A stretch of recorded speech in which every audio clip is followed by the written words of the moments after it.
Magandang araw sa inyong lahat, mga giliw naming tagapakinig. Muli po mga kaibigan, narito na po ang pagpapatuloy at ikatlong yugto ng liham kasaysayan na ipinadala ni Julie dito sa ating dulang Love and Memories.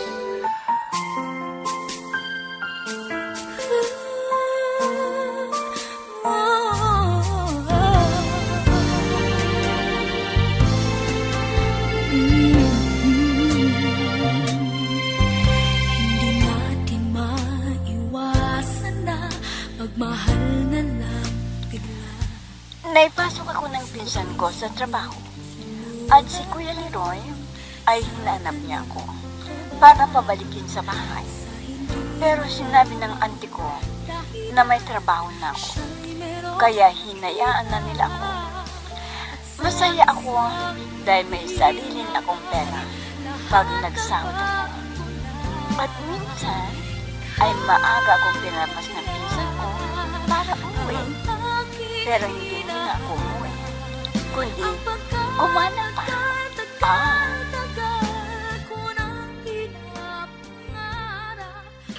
Hindi ko kasabay si Ate Connie ngayon dahil may meeting pa sila.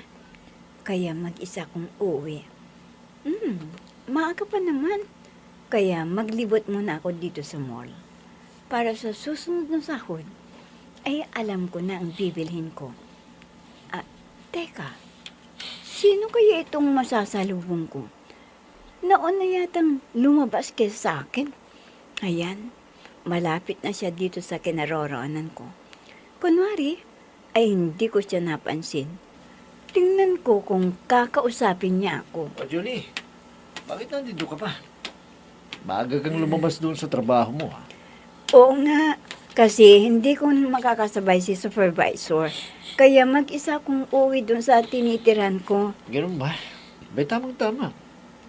Buti na lang pumunta ko dito sa mall. May bibilin sana ako, pero nakita kita. Teka, hindi ka pumasok ngayon? At nandito ka sa mall? Day off ko. Kaya, pwede ba kitang imbitahan na kumain muna sa labas bago mo eh? Naku, baka gabihin ako. Wala akong masakyan. O kapagalitan pa ako. Huwag kang mag-alala. May sasakyan naman ako eh. Iyatin kita. Sana, hindi mo na akong tanggil ngayon. Dahil matagal na rin na magkasama tayo sa trabaho. Bueno, pwede bang sumama ka sa akin na kumain sa labas? Sige naman oh. Pag-iusap lang. Kuan? Sige. Pero dyan na lang sa fast food para madali tayong kumain. Pero, merienda lang dyan eh. Sige na. Magbing muna ako sa hiling ko sa'yo. Di mali. Sandali lang naman tayo.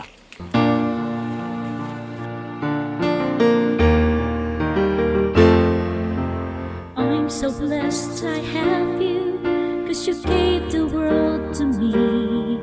You're my inspiration, the perfect one in my life forever. You make my life complete. O, Julie, ikaw lang ang umuwi.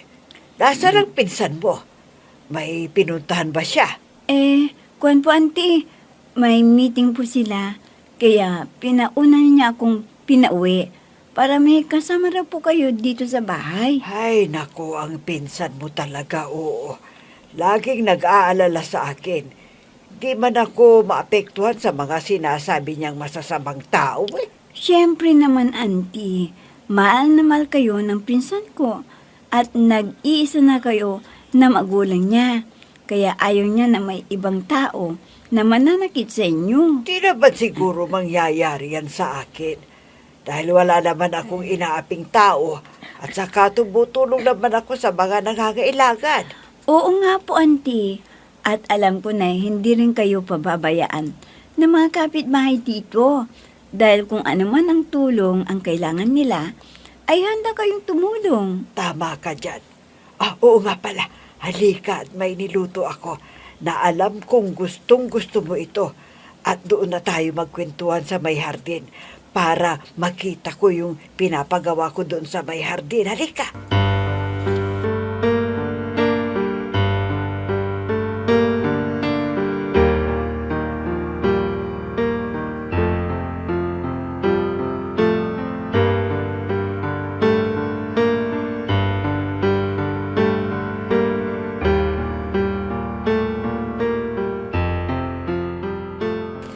Ang hirap pala itong walang kasama na magtrabaho dito sa bahay.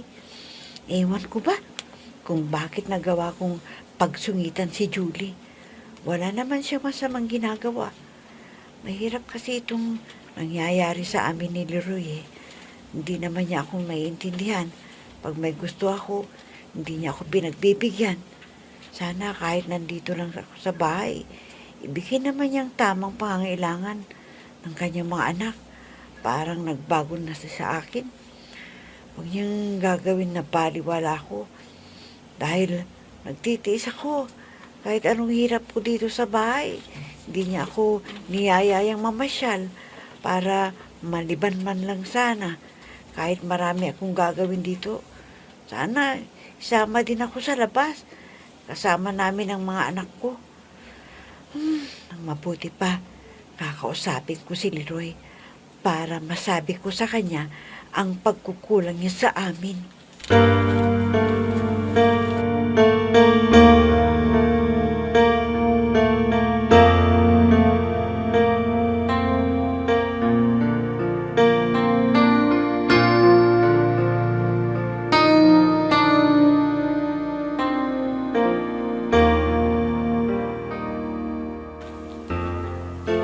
Magandang babaeng yun ah.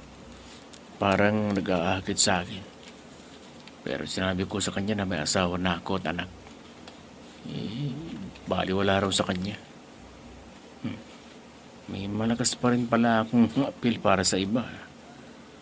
Pero anong gagawin ko?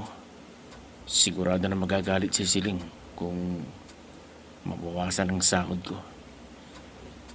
Bahala na. Oh, Leroy! Malalim yata ang iniisip mo. Hindi mo na malaya ng paglapit ko sa'yo. Hoy, Leroy! Ano ka ba? Ha? Ikaw pala, Siling. Ano bang tinatanong mo? May iba yatang iniisip ang asawa ko, ha? Pangiti-ngiti pa. Sino ba yon ha? Naku, Siling. Wala akong ibang iniisip. Ikaw naman kung ano nang iniisip mo. May nakita lang akong nakakatawa, kaya napangiti ako. Siguraduhin mo lang, ha? Na hindi ka gumagawa ng kalokohan dahil hindi mo alam kung ano ang magagawa ko sa'yo. Kaya magtino ka dahil may mga anak na tayo na nangangailangan ng iyong suporta. Huwag kang mag-alala, Siling. Alam ko ang aking tungkulin sa inyo ng pamilya ko. Hindi ko kayo pababayaan. Sige, asahan ko yung pangako mo. Huwag mo sanang sirain ang maayos nating relasyon. Iwasan mo ang tukso. Oo, Siling. Naku, muntik na akong nahulog sa pahay ng babaeng yun. Buti na lang at nakatulog si Siling. Magkapagtataka.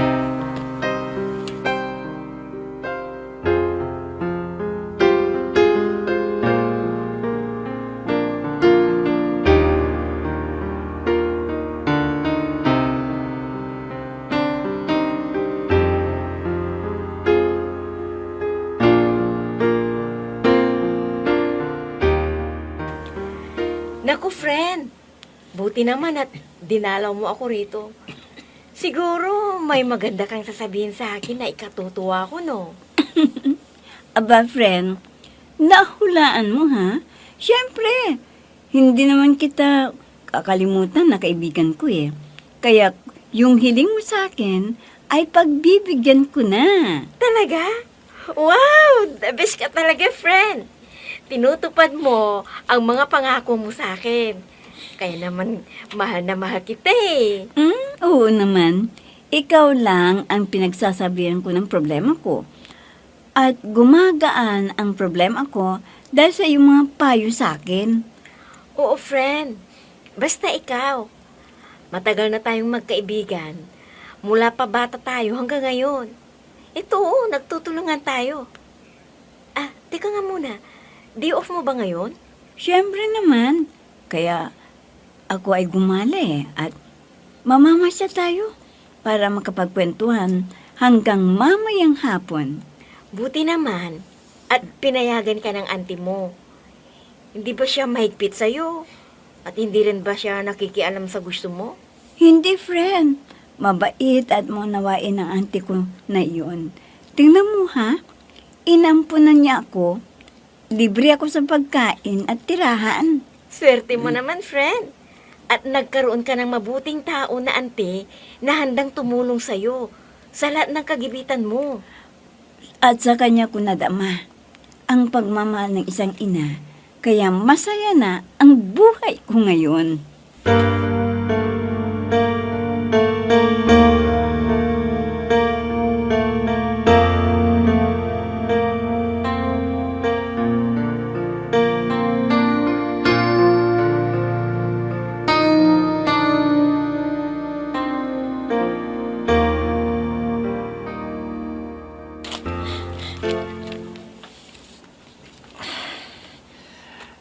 Ngayon, nagkasabi na tayong kumain dito sa labas, ano? Sana, ganito tayo lagi. Para naman, ginagawa kong kumain. Ngayon ko lang kasi natapos ang mga produkto na dinidisplay ko. Kaya tamang-tama sa tanghalian. Alam mo, Julie, hindi naman sila magagalit kung sa oras ng kainan. Siyempre, kailangan natin na hindi magpalipas ng gutom. Para hindi naman tayo magkasakit, di ba? Sa bagay, sinabi rin ng pinsan ko yan. Pero ayokong masira ako sa kanya. Dahil ipinasok niya ako sa trabaho dito. Mas mabuti dito kesa pumasok akong kasambahay. Wala na akong oras para maglapat siya. Siya nga pala, Julie. Nagbawan ako ng ulam, dinamihan ko. Para sa iyo yung iba. Sana huwag ka na magbaon.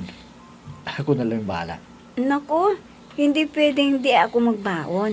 Dahil ipinaghanda kami ng pinsan ko ng aking auntie.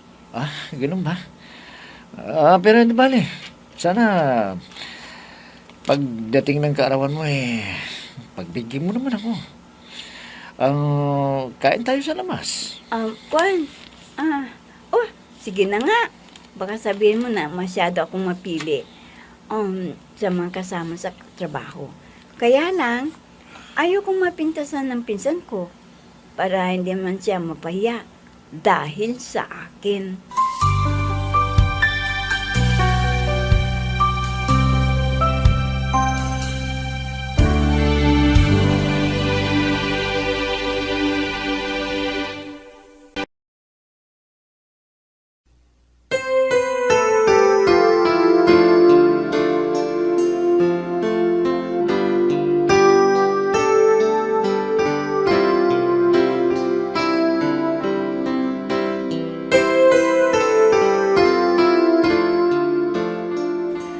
Gusto ko yung ugali ni Lucas. Mapagkumbaba, mabait, at munauin. Magkasundo kami sa ilang bagay. At magaling siyang makisama, ha? Kaya naging matagal siya sa trabaho niya. At tumaas na rin ang posisyon niya sa trabaho. Alam ko na may gusto siya sa akin. At inalam pa siguro kung ano ang ugali ko. At ganun din ako. Kinikilatis ko muna ang pag-uugali niya.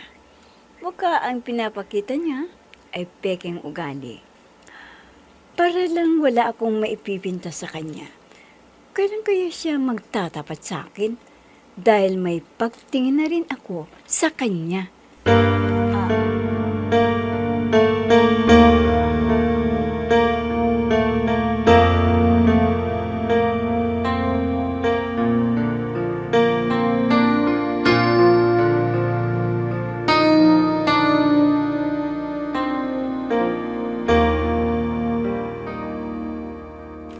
Ano, Julie? Kumusta na ang iyong pagtatrabaho doon sa trabaho pinasukan mo? Ayos na po yun, auntie. Magaan lang naman po eh. Mas mabuti pa yon kesa maging kasambahay ang daming trabaho sa loob ng bahay at baka makatagpo po ako ng amo na masungit pa. Mabuti naman at dito ka pumunta. Kaya nagkaroon ka ng trabaho dahil may bakante doon sa pinagtatrabahuan ng pinsan mo. Opo, auntie. Kaya nagpapasalamat ako sa Diyos at sa inyo ni Ate Connie dahil nabigyan ako ng magandang trabaho. Alam mo, Julie, kung nagtitiwala ka sa Diyos, kung may hihilingin ka, ibibigay niya sa'yo. Kaya lagi ka sanang manalangin sa may kapal. Tama po kayo, auntie. Noong nasa bahay namin ni Kuya, ay nais ko nang umalis. Pero hindi ko alam kung saan ako pupunta. Kaya nang mag-away kami ni Ate Siling, ay naisipan ko nang lumayo para magsarili at hindi na sana aasa pa kay Kuya. Ay, talagang ganyan ang buhay dito sa ibabaw ng mundo. Maraming hirap at pagtitiis. Pero pag nalampasan mo, okay lang. Kaya may kapalit na biyaya para sa'yo.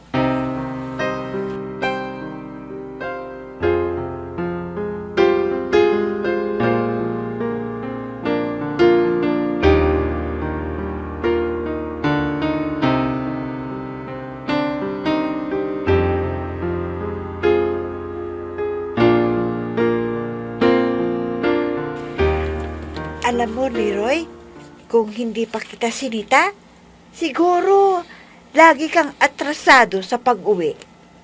Ha? Konseling, siyempre, pagkisama naman sa mga kaopisina. Niyaya kong uminom kami sa labas, kaya pinagbibigyan ko sila.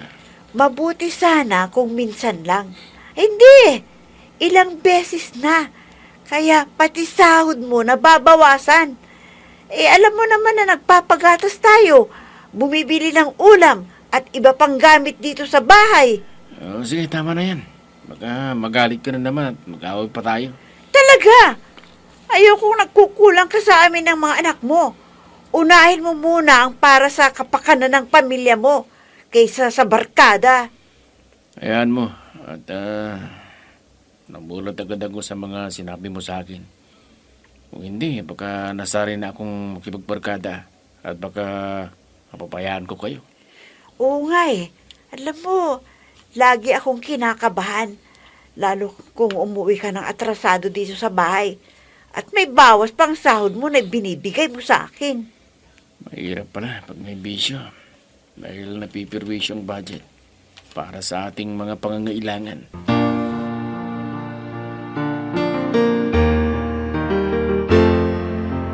I'm so blessed I have you, 'cause you gave the world to me.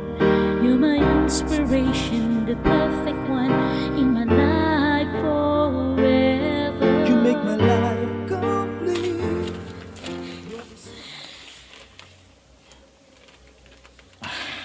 Kailangan na makausap ko si Julie. Dahil may isa ditong kasama ko na may gusto din sa kanya. Kaya dapat mauna ako na yan. Naglilimpit na siya ng mga produktong dinedisplay niya. Sana naman pumayag siya na maihatid muli siya sa bahay nila. Para makita nung kasama ko na hindi na siya manliligo kay Julie. Ako lang. Iitay ko na lang siya sa labas. Lucas, tawid ka na rin ba? Sige. Hindi ko pa sa labas ang pinsan ko eh. Hindi. Sabay na tayong lumabas. Para may kasama ka. Doon na sa labas maghihintay. Sige na nga. Para may kausap pa ako. Sa bagay, kilala ka naman ng pinsan ko, di ba? Julie, may sasabihin sana ako sa iyo eh. At sana, maunawaan mo ako.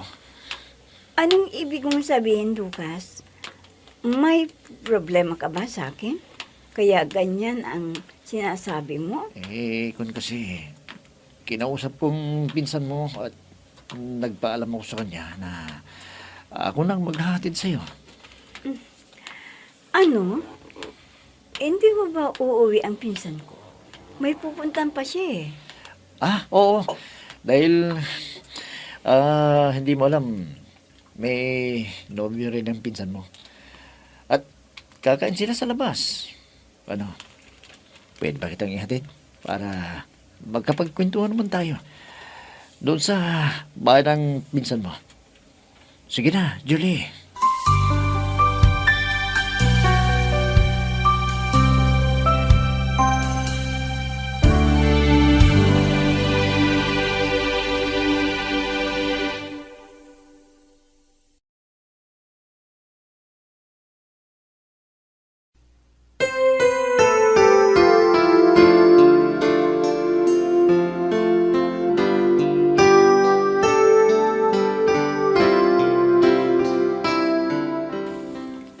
Pumayag kaya si Julie na maihatid siya ni Lucas? Mga kaibigan, huwag ninyong kaligtang subaybayan ang pagpapatuloy at ikaapat na yugto ng ligang kasaysayan na ipinadala ni Julie. Dito sa ating dulang. Love and Memories.